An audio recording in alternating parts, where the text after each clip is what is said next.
पूर्वा तिच्या आईचं ब्लाऊज घेऊन घरी आली तसं तिने दाराची बेल वाजवली, पण ती बंद होती म्हणून 2-3दा दाराची कडी वाजवली तरी तिच्या आईने दार उघडलं नाही.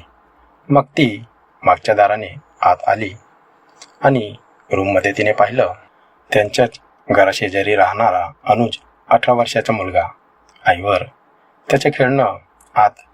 तिची आई त्याला नकार देत होती, पण त्याने तर. नमस्कार मित्रांनो, पूर्वा 20 वर्षाची तरुणी. तिच्या लग्नाला 3च महिने झाले होते आणि ती तिच्या आईकडे भेटायला आलेली होती. तिला येऊन 2 दिवस झालेले होते. पूर्वाने तिच्या आईसाठी खूपच छान साडी आणलेली होती आणि त्या साडीचा मॅचिंग ब्लाऊज तिने गावातल्याच एका बाईकडे टाकलेला होता.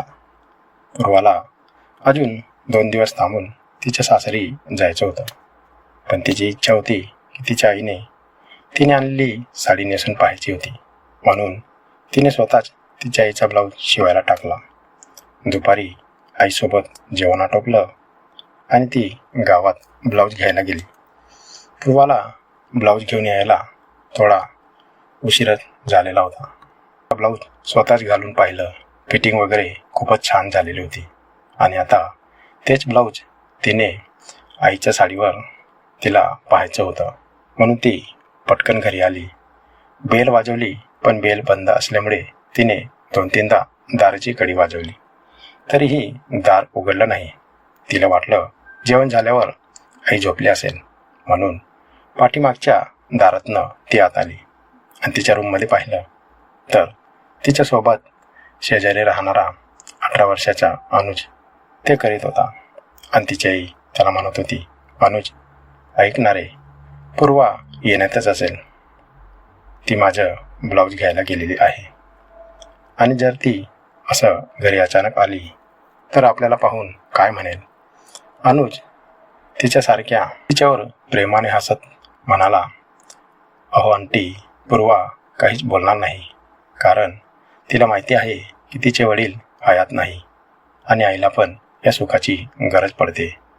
त्यामुळे शांत पडून फक्त आनंद घ्या.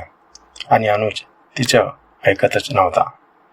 त्याच्या मनासारखं तो पूर्वाच्या आईला जबरदस्त घेत होता. पूर्वा ते सर्व पाहून थक्कच झाली होती. जे सुख त्याला तिच्याकडून हवं होतं ते द्यायला तिने नकार दिला होता, पण शेवटी त्या निर्लज्जाने पूर्वाच्या आईसोबतच त्या सुखाचा आनंद घेतलाच. बराच वेळपर्यंत अनुजने तिच्या आईसोबत घेतलं. तिची आईही अनुजला आता पूर्ण साथ देऊन मजा घेत होती. तिलाही खूपच छान वाटत होतं. ते पाहून पूर्वाच्याही आतल्या भावना जाग्या झाल्या आणि आता तीही तसं करून घेण्यासाठी धडपडू लागली.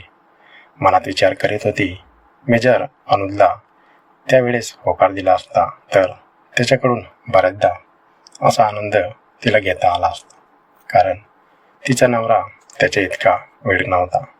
आणि आता तिने पूर्ण विचार केला की आज रात्री अनुजकडून असाच आनंद घ्यायचा. पूर्वा तिचे हात पूर्ण अंगावरून ती फिरवत होती आणि रूममधून त्या दोघांचे प्रेमळ आवाज तिच्या मनाला वेधुंद करीत होते आणि तिने स्वतःला सावरलं. तर मित्रांनो, पूर्वा अनुजकडून करून घेण्यासाठी तळमळत होती.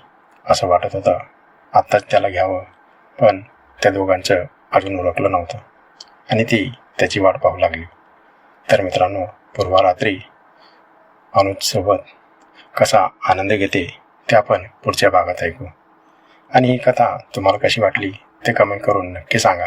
कथेला लाईक करा, तुमच्या मित्रमैत्रिणींना शेअर करा आणि हो, सुमोगो मराठी या चॅनलला सबस्क्राईब करायला विसरू नका.